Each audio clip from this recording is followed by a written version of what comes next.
this is your first time. Oh, by the way, let's give our youth a hand as they head out. All right, let's give them a hand, all of them. What a great group, man. A ton of those kids. Good to see them. You know, two things that I know about you and about me, that you and I are the same in this area. Two things that we both want. You want to be loved. You really do. You have a deep desire to be known and loved, to be loved deeply. And you desire to have peace in your life.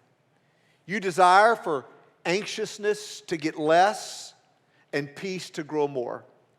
You desire for hopelessness to go down and peace to grow. You desire that. And here's the thing about those two things.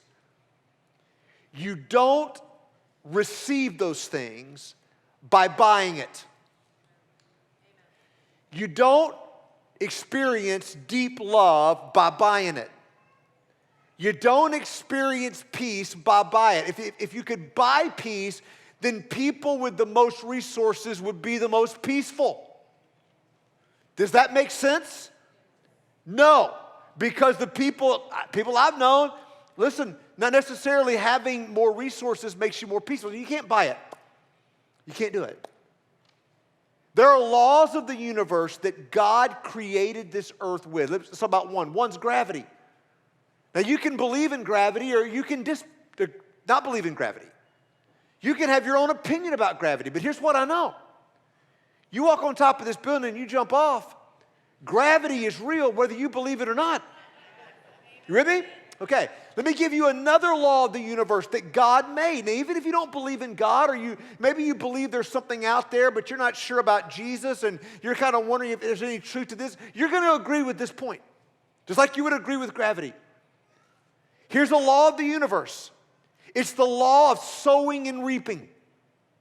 Now, if you have a field, a 1 acre field, you can go out there and you can pray for corn to grow in that field.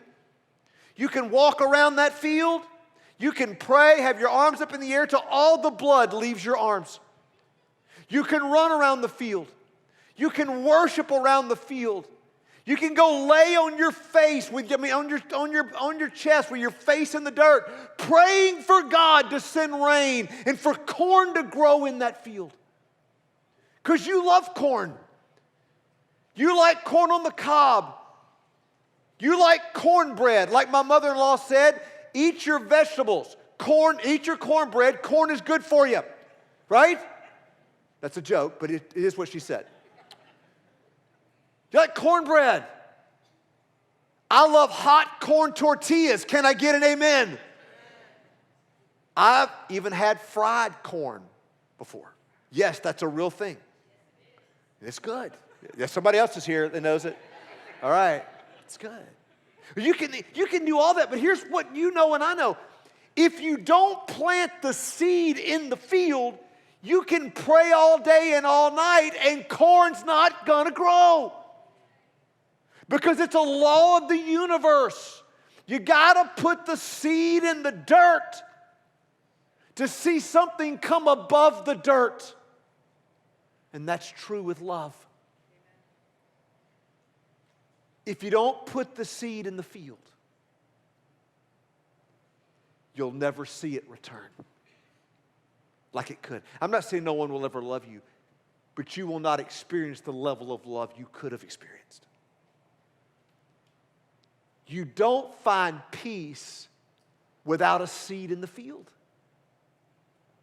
You gotta put it in the field to experience it. And here is the where hopelessness, this is where anxiety, this is where it goes. And listen, anxiety is an epidemic in our world. It's an epidemic. I know in a room this size with this many people, many of you struggle with this. I've struggled with it. I don't look down. It's been a thorn in my flesh too. So it's real. Here's what I've learned in my life, and it's true. It's what Jesus talked about. When you and I try to control what we can't control, it leads to anxiety and hopelessness. When you try to control your future, it leads to anxiety and hopelessness because you're out of control. If you try to control what you can't control, you're continually reminded you have no control, and so it leads to hopelessness. Are you with me? If you try to control people's opinion of you, I want him to love me. You can't make him love you. You can't make her love you. You can't make anybody love you. On top of that, you can't change anybody.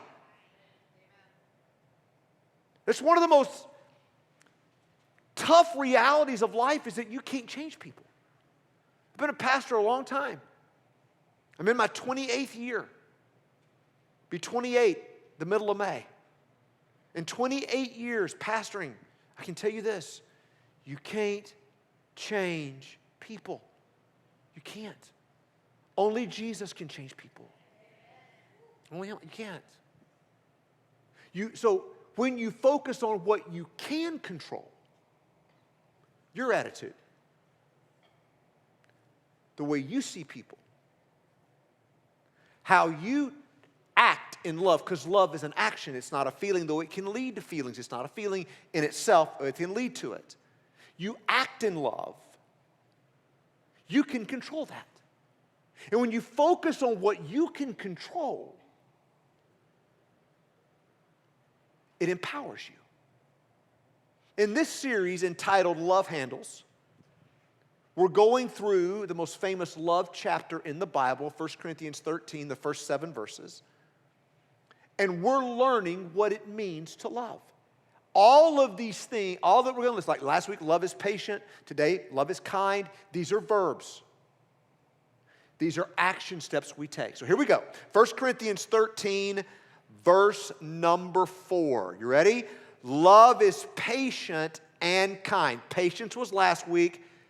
Kindness today. Love is not jealous or boastful or proud. How many of you would agree we need more kindness in our world today? Ready? You with me? So I got some books on kindness.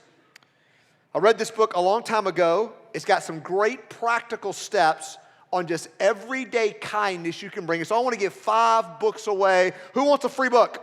Somebody? All right, hey, this girl right here is going crazy for a book. All right, somebody else, give me your hand. I need a guy.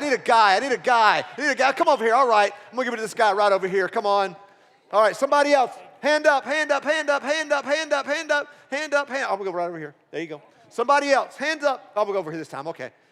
I'm running for office. Okay. Over here, free books. All right, free books. Do y'all like this stuff that's free? Here we go. There we go. All right, give him a hand. Okay, so what is kindness? Here's the definition. Kindness is doing something good for someone, expecting nothing in return. It's seeing a need and meeting a need, expecting nothing in return. It's not, I'm going to do something good so I can get a business deal. Though there's nothing wrong with doing something good so you can get a business deal. That's not kindness. Kindness is not doing something with an angle. Kindness is just seeing a need and meeting it. We have a beautiful story in the Bible. You've probably heard of this. It's the story of the Good Samaritan. How many of you have ever heard the story of the Good Samaritan? All right? A few of you, okay. It's probably one of the top 5 most famous stories in the Bible. There's been hospitals named after this story. There's even a RVing club. So those of you that love to go RVing, there's the Good Sam's Club. Right, Joe? The Good Sam's Club is named after the Good Samaritan. That's what it's named after. So what's the story? We find it in Luke chapter 10, and a guy comes to Jesus, a Jewish man, very high up, very religious, as a religious leader, very powerful, comes to Jesus, says, Jesus, what do I do to get it right? I mean, I've studied the scriptures my whole life. Can you help me understand how to hit the sweet spot? Can you teach me how to get it right? And Jesus said it boils down to 2 things. Love God with all your heart, soul, and mind. And love your neighbor as yourself. This guy who was a lot like me, he's looking for a loophole. He says, well, Rabbi, who is my neighbor? hoping that Jesus would say, it's the people you love to hang out with. That's your neighbor. It's people you want to be like. It's people that can give you a leg up. It's people that's a powerful relationship, a powerful contact that you need to have in your life. They will help you succeed if you will do for them. And Jesus said, well, to answer that, let me tell you a story. A Jewish man just like yourself, traveling on this 19-mile road between Jerusalem and Jericho through the mountains, he gets mugged. He gets robbed. He gets stripped of his clothing. He gets beat up. And they beat him to the brink of death and throw him in a ditch on the side of the road. Wow. Some time passes. This guy is bleeding to death. And a priest comes walking by. Now, to this Jewish man hearing this, and to the Jewish audience that heard this, the priest was like the holiest man. He was a leader in the temple, the Jewish temple.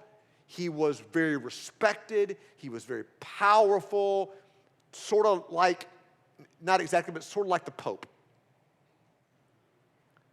And he comes walking by, the priest does. And he looks from a distance, and he sees the guy in the ditch, and he keeps walking. Just walks. He keeps his distance because if he gets too close, he might get asked to help. And he doesn't want that responsibility. Really? Yeah. And then a Levite, which would be like the second under the priest in the temple, comes walking by and he does something that the priest doesn't do. He looks over, he's curious, he looks, but then he does nothing. He just keeps on walking. And then a Samaritan man walks by. Now, when Jesus said the word Samaritan, in this man that was listening to this, and to the people hearing it first, this bristled them. We really, in our culture, do not understand hatred at this level and racism. There is racism, and it's real, and it's a sin, and bigotry is a sin, all of that. And we stand against that 10,000%. But this was deeper. This was not just a skin issue. This was a spiritual issue. Like, they not only didn't like them, they not only thought something was wrong with them, they believed they were cursed by God and had no value whatsoever. Because Samaritans were half Jew, half Gentile. And they believed there was not one good thing in a Samaritan. That a Samaritan was the most vile thing you can imagine, they would have seen as a higher commodity than a Samaritan. And the Samaritans hated the Jews.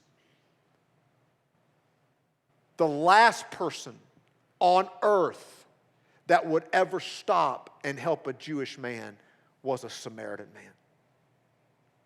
And this Samaritan man comes. And he says, you know what he did? He didn't just look, he stopped. And he got down on his knees.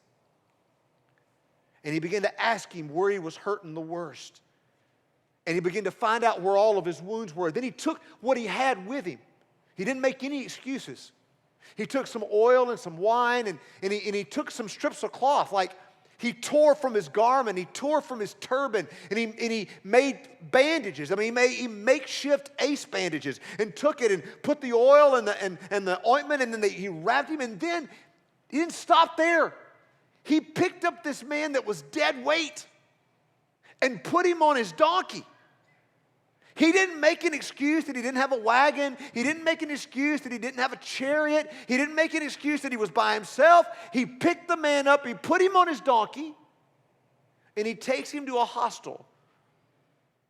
The Bible calls it an inn, but that's what it was. It was a karam. It was a hostel. It wasn't a Hilton Garden Inn, okay? This was a room with bed mats and somebody overseeing it. And he goes to him and he says, this man needs to be out of the elements. He's been badly beat up. I've done what I can. if you could look after him, basically change his bandages, look after him, I'll pay you for whatever's needed. When I come back, if it's cost you more than what I've given you now, I will pay you more. Now there's a little sub-story in this that the guy that owns the hostel trusts the Samaritan, and the Samaritan trusts the owner of the hostel. Which means not only is Jesus saying that the Samaritan man stopped and did what neither the priest or the Levite would do, Jesus says the Samaritan man had integrity. This was a double blow. And then Jesus in verse 36. Now, which of these three would you say was a neighbor to the man who was attacked by bandits? Jesus asked. The man replied, the one who showed him mercy or kindness. That's what mercy is. Then Jesus said, yes, now go and do the same. Three things that this Samaritan man did. They're going to be easy to remember. Look, listen, live. Say it with me. Look, listen, live. See, what Jesus wants us to get in this is that the soil in which patience grows, the soil in which kindness grows, is not with your BFF. It's not with people you enjoy being around, though you should be kind to those people. The soil in which love grows is difficult relationships. It's people that grind your gears. Have you ever had anybody in your life that gets on your nerves? Don't lie to me. Come on now, raise your hand. What are you, perfect? Come on. I remember in the very early days of this church many years ago, there was a family that came, good people, good people. They were not the usual people that come to this church. The usual people that come to this church are people that haven't been in church a long time, maybe given up on church, maybe hurt in church, maybe never even been, maybe don't believe in God or Jesus or anything. And we're kind of like the first experiment or the first experiment in a long time. That was not the case with these people. They came from a church across town. They came with a lot of knowledge and a lot of advice, if you know what I'm saying. And they came, and they were really sweet and nice. And this guy kept wanting to spend time with me. Now, when I would talk to him, everything about his body language and his tone of voice was like nails on a chalkboard. He was negative, he talked like this. He was constantly finding fault and critiquing my message and all that, which I need all the critiquing I can get. I've done this message twice this week with our team. That includes my wife, my kids, one of my kids, and they pick it apart and tell me how sorry it is, and I go back and rework it. So you're getting round 4. 9:30 9 o'clock got 3, you're getting 4, okay? So I get lots of feedback. No problem with feedback. This guy was just one of those guys, and he kept begging to spend time with me. And I was running out of excuses. You ever had that? You just keep putting them off. And his wife said, he really doesn't have any friends. And I'm thinking, I wonder why, right? And he said he would just love to spend time with you. So I said, okay. So we set up a breakfast together. I said, why don't we meet? He goes, I don't want to meet. I want you to pick me up. One of the cardinal rules of these kind of meetings is you have to have an escape. Okay? That's why you don't bring them to your house. You meet them at a restaurant because the check comes. You know what I'm saying? There's a natural ending. These kind of people would never leave if you come into your house. They bring a mat with them, if you know what I'm saying. So he wants to ride together. So I pick him up. We ride together. The entire meal, he's telling me how I'm doing it wrong. How my messages don't have enough Bible in them. That people are not really going to grow with this kind of teaching. And where we came from, the pastor did, and I keep thinking, well, if he did that, why did you come here? But anyway, picks apart what's going on with children's, picks apart why his kids need more than what we're offering. And so we get to the end of the meal, of which I paid for. And I said, can I ask you a question? Was there anything good? Yeah. Something like the coffee was good or something was like something like that. So we get in the car to leave, and I'm thinking, man, I did this, man. This is like going to put me at the front of the line in heaven, right? I did this, right? We get back to his house. He goes, can I ask you a question? I said, sure. He goes, can we do this every week? And inside, I'm saying, what? No, you know. But before I know it, I said, sure. And every week, I dreaded it. I dreaded it. I mean, I dreaded it like I dreaded it. Like going to the dentist, I dreaded it. And I would go pick him up. I would take him to eat breakfast. And he would tell me everything I was doing wrong over and over and over. I did this week after week. And what I tried to do, I just would press the Lord, and I would just try to affirm him. I would say, man, I tell you what, I'm so proud of you. Oh, there's nothing to be proud of. Oh, yeah, there is, man. You're a good man.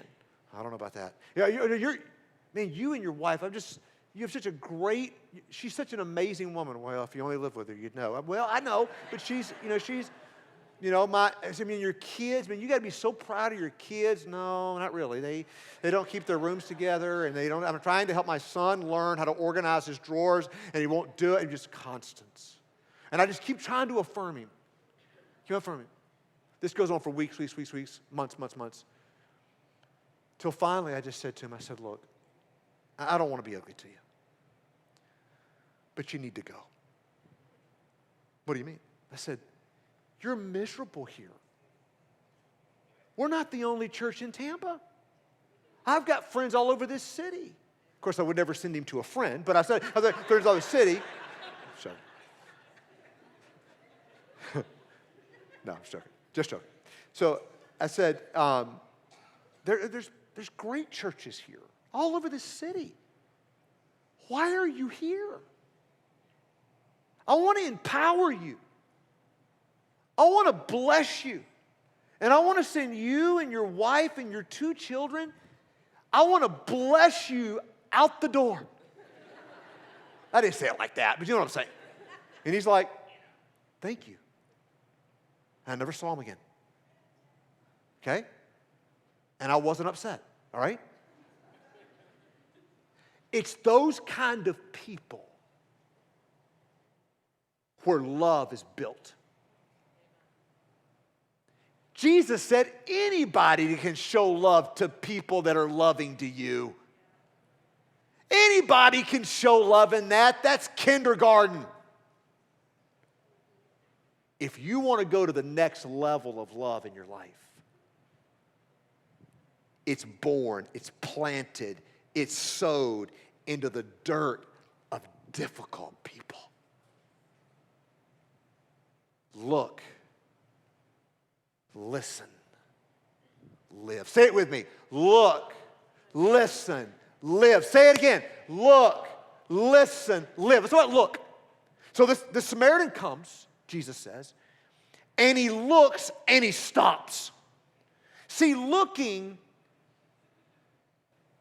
means you stop. See, looking is an understanding that you and I have every day of our life that we are surrounded by people in pain. On the row you're sitting in today, I promise you there are people, multiple people in pain. Maybe not all the same type of pain, but they're all in pain. Some of it's physical, some of it's relational, some of it's emotional. We can go down the list. There are people next to you. You're gonna stand next to somebody and get a cup of coffee in the lobby after this service by people who are in pain. You're gonna stand behind somebody that's getting their kids out of G-Kids before you. There are people in pain. You're gonna walk next to people. You're parked next to people by people in pain.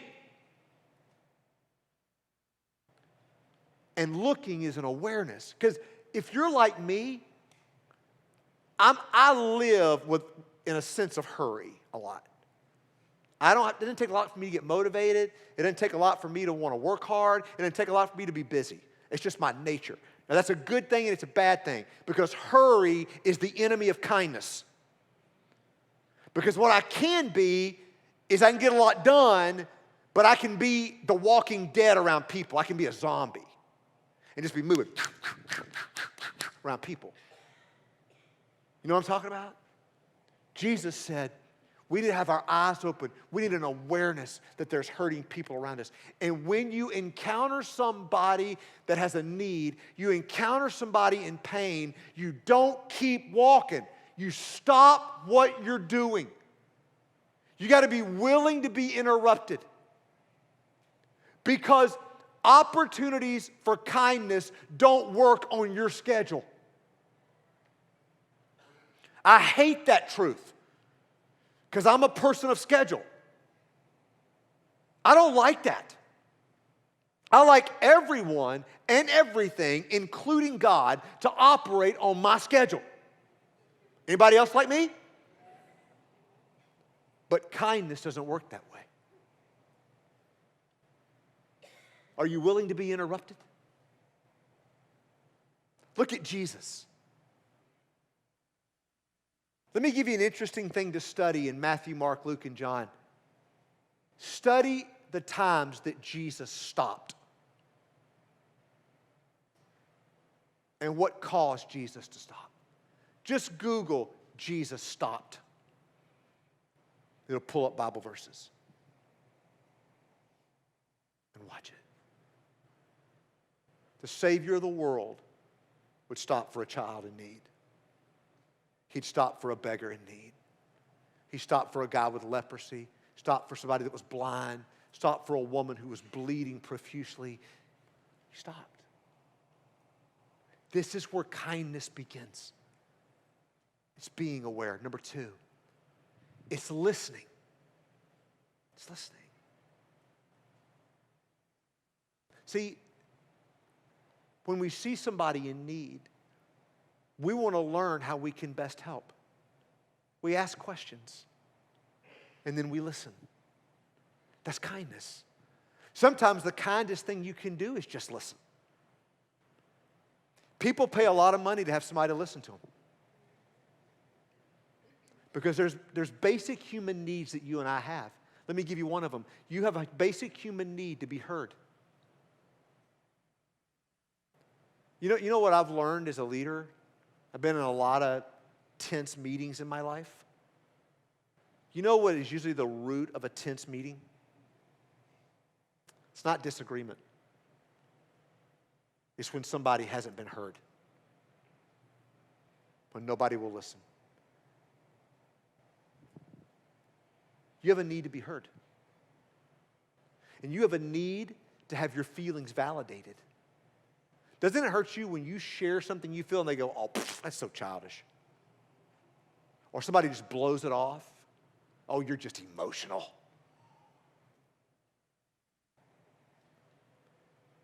By validating someone's feelings, you're not saying what they're feeling is true. You're saying that what you're feeling is what you're feeling and it matters. Listening. And then living. What does this mean? It means, what did this guy do? Did this guy make excuses? No, he did what he could do with what he had. He didn't make an excuse he didn't have a wagon. He didn't make an excuse he didn't have a chariot. He didn't make an excuse that he was by himself. He did what he could with what he had. So how do we show kindness today? Keep your eyes open. Look, you're going to go to the grocery store. You're going to go play golf. You're going to go ride your bike. You're going to go for a walk on this beautiful day. You're going to go over and hang out with family. Maybe have a late lunch together with your family, your extended family. Wherever you go, keep your eyes open. Because the only reason you're in their life and they're in yours is they need the kindness that you can offer. That's the only reason they're in your life. And that's why you're in their life. Is to show them kindness. And don't just show it to the family members you like. You got to show it to the people that get on your nerves. Sometimes the only thing you can do is just be there and be quiet. I remember not long before Steph and I got married, I was still living at home and kind of saving money, and Steph lived in Tennessee. We were 7 hours apart, and so I was at home, and we were eating dinner late one evening, my mom and dad and my brother and I, and Mom had cooked, and it was great. And we're eating, and the phone rang. This is before the days of cell phones, you know. The phone rings the house. And a guy on our team that I worked with, Dad worked with him, is Henry. Henry calls. He was a chaplain with the police department, as well as worked with us. And he said, hey, Pastor, I don't know if you know this, but on the street right next to yours, there's been a horrific tragedy. Dad goes, what happened? And he said, do you know this family? And he goes, no. He said, did they go to the church? No. What happened? He said, you know, between the back of their home and the street, and the back of the houses across the street from you, there's this big ditch, right? And it was the summertime.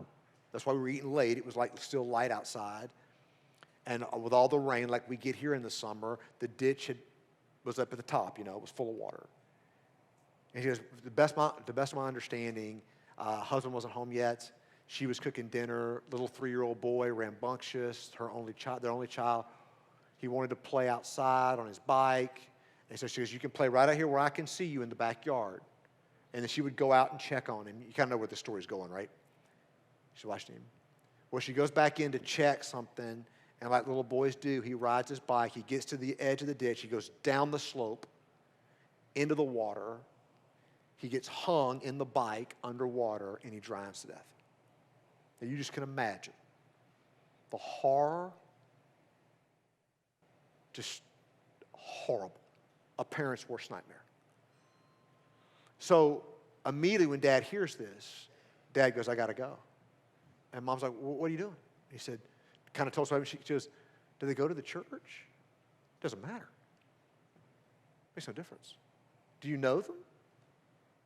No, but it doesn't matter. I'm going. Is it okay if you go? I'm going now.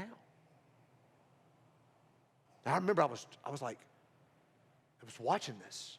And I remember seeing my dad go, and he comes up to he just walks to the next street, you know, and gets up to this house, and all the neighbors who were trying to do the best they could, they were like in a semicircle, like about as far from this couple as I am to like the second row here, and they're all in a semicircle, and they're looking at this couple. And the police are there, and the paramedics have been there, and this couple is sitting on the front lawn, husband, wife, with their arms around their knees, sobbing, and the little boy's body's next to the mom, covered up like the paramedics do, and they're sobbing. So Dad, and he's got shorts on and a T-shirt, you know, he walks up, and Henry goes, hey, man, what are you going to say to him? He goes, I'm not going to say anything. Do you need a Bible? Henry, they don't need me to say anything. So Dad just made his way, pulled back the tape, just walked over, got down on the lawn, sat next to the dad, put his arms around him, and just began to cry with him. Never said a word. 5 minutes pass, 10 minutes, 20 minutes, 30 minutes, an hour. Finally, the dad looks up and he just sees my dad. And he goes, who are you? He said, I just live on the other street over here. Thank you. Thank you for, and it opened a door where my dad was able to connect with him and help them. And I remember how that marked me. Because when you're young, you're full of advice. You're full of answers. But the last thing they needed was a Bible verse. The last thing they needed was, now let it go. Grieving's good. You need to grieve. In those moments, the greatest act of kindness was to be quiet and just be there. You can do this. That didn't take money. My dad didn't take out a loan. Just being aware. It's saying, the meal I'm eating is not as important as those people. Whether I knew them or not, or whether they will ever come to this church or not, doesn't matter. It's kindness. So let me share with you some ways, just real quickly, you can live this out. All right? This week, begin 6 weeks of love here at the gathering. All right? If you notice on the walls in the lobby, you see these 6 circles. These are 6 different things that we're going to do as a church just to love our community, expecting nothing in return. This coming Saturday, I want to invite you to meet me here and others here at 9:30 on Saturday. We're going to gather, have a word of prayer. By 10 o'clock, we're going to split and go to different areas of Wesley Chapel in this area, and we're just going to pick up trash. We're going to go to parks. We're going to go to schools. If you want to bring trash bags and a pair of gloves, come on. And we're going to go, and we're just going to love our community and be kind. Let's come on. We'll be done. You'll be finished by noon, if not before. So I'm not asking for your whole day. I'm not asking you to, and I know it's your day off. I get it. It is for me too. Just come and give a couple hours. And let's meet here, and let's just go pick up trash.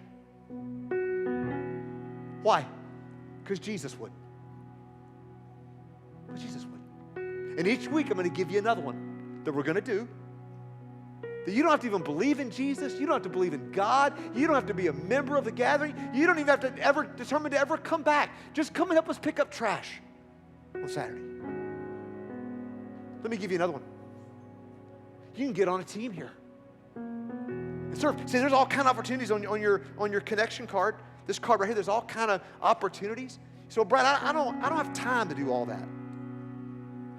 I don't have time. I don't have time to pick up trash. I don't have time.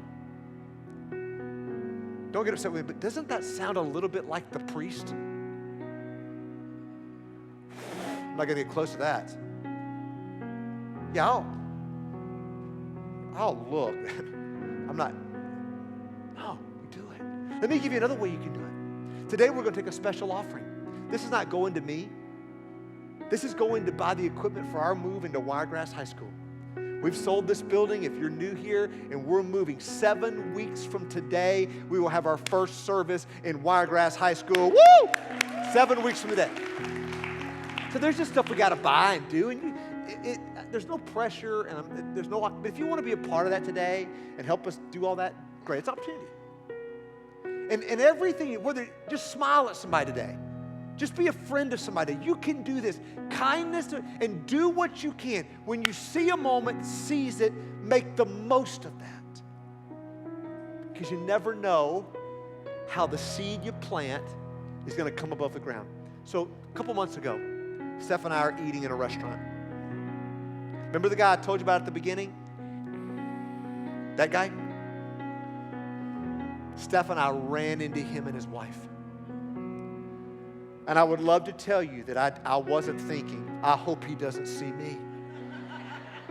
So I took my ball cap and I pulled it down. I looked down at the table, I'm looking at the menu like this. Hope he doesn't see me. But he does. He comes over and we're talking. And I could tell there was a difference in his attitude. And he goes, I got to tell you what Jesus did for me. I said, what? He goes, he's healed me. He said, he healed me of a critical spirit. He said, back in those days, he goes, do you remember? I didn't think that was funny, but I guess it is, right? Do you remember? And I'm like, oh, yeah, I just have memory loss. I don't know. No, I do. He said, do you remember when you and Landon and me and my son, we went to that festival together on a Saturday? I forgot all about that. I said, yeah. He said, no, I had such a critical spirit. But Jesus has healed me. He's healed me of that. He went through some other things because he had some chronic illness that Jesus had healed him from that had affected his attitude as well.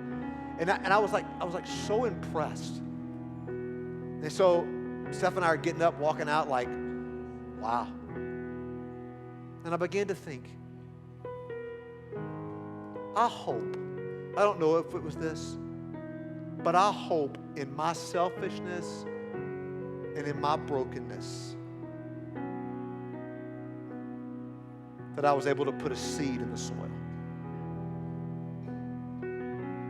That maybe on one of those days, eating pancakes where I was dying to get out of there, and I just said something affirming to him while he's criticizing me. And I bragged on him when he was criticizing me. I hope that maybe one of those things was a seed in the soil that's now began to bloom. Let's do this together. Let's be kind. Let's be love. Let's be the kindest church in the world. Let's live it. You guys with me on that? Amen? All right, let's bow our heads and close our eyes. If you say, Brad, where do I start, man? This has moved me. Where do I start? Well, the starting block is a personal relationship with Jesus. Not just believing in Jesus, but believing on Jesus. Surrendering your effort to earn your way to God, because you can't. Surrendering your good girl, good boy attempts to earn God's forgiveness, because you can't. And putting your faith and trust in God and turning from the pattern of life, the way you're living, and turning to Him. Do you want to take that step today? Do you? I want to invite you to pray something like this with me. You can say it in your own words. It's not a magical prayer. I just want to help you cross this line of faith. And I've had the privilege of doing it with hundreds and hundreds of people over all these years, and I would love the opportunity to do it with you. Just pray something like this privately in your heart. Dear Jesus, I believe that you are God. I believe that you're the only way. And I believe that you're alive and that you want to save me today. And I'm turning from doing life by my own rules.